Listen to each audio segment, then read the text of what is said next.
magdasal lang tayo sa Diyos. There is enough to are scraping.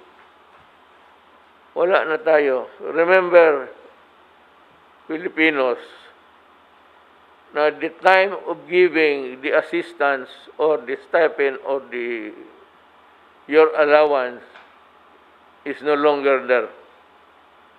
We cannot give you that anymore. Tapos na yun. Kaya ito, sabi naman ng iba, paano ba itong gobyerno, hindi man nila masolve? Gamitin mo nga utak mo, putang ina. Kasimple. COVID is the enemy, not government. Government is trying to control. As a matter of government, put you in prison in your houses. Kaya anong nangyari? Maraming ayang din sumunod. Cebu is a standout.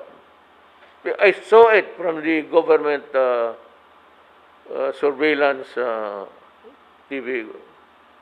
Then, nakita ko parang walang nangyari. Motor sila lahat. So I was complaining, I'm telling you, we were having a cabinet meeting several times. That itong Cebu, murag wala. Murag walay sakit nga galibot.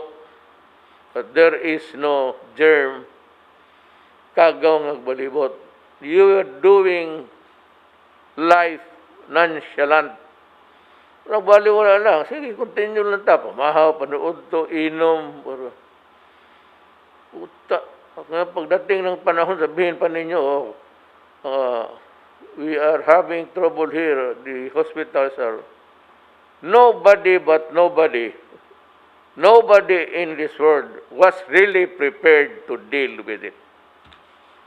In only a matter of 48 hours upon advice, I already suspended the way of the usual life and tried to sequester you inside the quarantine of your homes.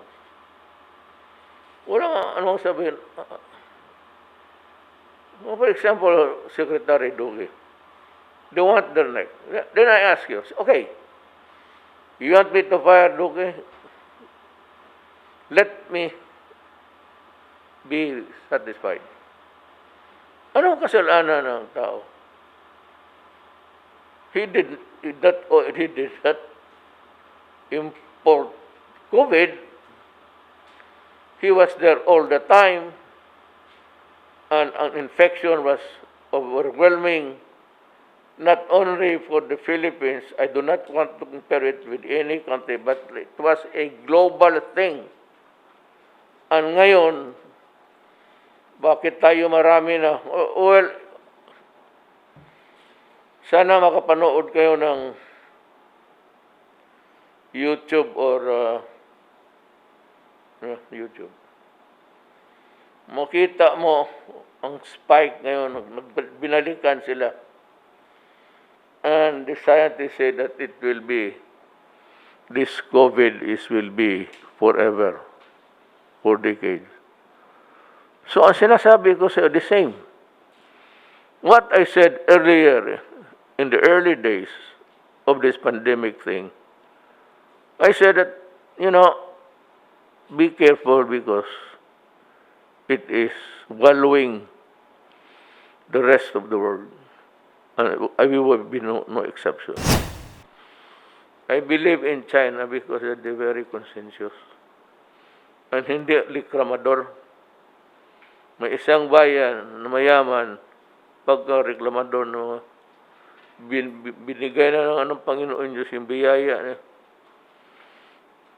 Tapos, sige pa reklamo. Ngayon, nag-spike. Kasi sige sila protesta. Kaya ako dito, kasi mga left, sige, sabi nga. Yung mga left, if you want to protest, go ahead. I myself will sign the permit. Pag manghingi ka ng 3 araw, magagalit ako. Gawain mo 10 araw po. Diyan, magbabad kayo. protest to the high heavens. You know. But for as long as you are not a part of government and you do not know better, worse is you pretend to be an advisor, tapos sabihin mo mag-tweet ka, God help this country. Huwag na natin distribuhan ng Diyos. Mas mabuti kung you are not a part of a team. I can see an ambition in a man's face. Kaya tapos magsali, bakit hindi mo kami in-advisean? So what can you advise about COVID? Tell me if you're a doctor, anong ma-advise mo? What's the best solution? Best solution is you go into your house, stay there, do not crowd in other places, mingle. Walang, at least mahina. But yung gamot, sinasabi mo, what are we doing? Oh, what are we doing? What can we do? Magbigay ng pera? Wala na tayong pera. Mayroon pa dyan yung mga bright na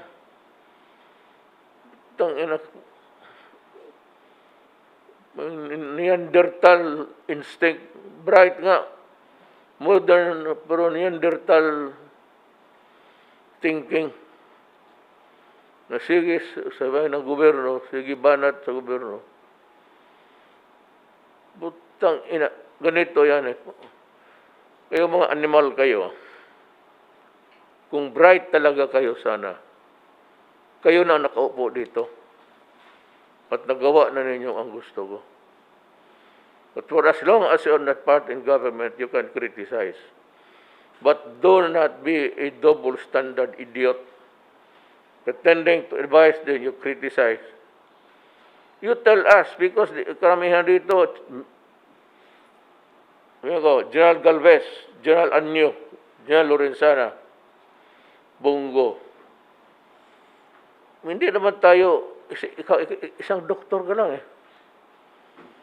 So we would need also the input of other doctors who might have had trainings outside regarding this matter. Tropical diseases, infectious diseases. Nakatulong sana. Ngayon kung wala kayong maibigay, and it's not our fault if we are lagging behind. Una-una, wala tayong we do not have the equipment, we do not have anything. The Philippines is still a new country until now. Would you believe it? Kakaanak lang nitong Pilipinas. Kaya minsan ang lumalabas yung mga bright kuno, pero nakabubo naman. Akala ng mga gago-gaga, mas marunong sila kaysa atin. Oh well, run for president. I will help you. You identify yourself. Or I will keep track of your... Tapos sabihin ko sa inyo kung anong ginagawa ninyo. Puro kayo daldal. Tapos sabihin ng gobyerno, keep on harping on Secretary Duque. What will I do with him? There's lack of hospital beds. Talagang nagkulang. Nobody anticipated this. This is a pandemic. It's bigla. Medicines, ganon din. Naghintay tayo ng matagal. Yung mga ventilators, ganon rin. Nobody expected that thousands will get sick on a single day. That is, as a matter of fact, almost a preparation for a war. Kung talagang gusto mong preparado tayo. Baski magtayo ako ng 10 hospitals bukas, kunin ko yung mga hotel, expropriate ko. 100,000 kung totoo talaga sakit. But I will do that. Pag wala, there's no time for to set up buildings. Pag wala na, I will expropriate hotels. para kung wala na talagang space. Now, the doctors, well, you can work with us, work with the people, your people, or you can just, pero if you are not also working, tapos, katatapos mo lang mong magdaldal ka, naku. Nagpabilib ka na. Huwag ninyo kaming pabilibin.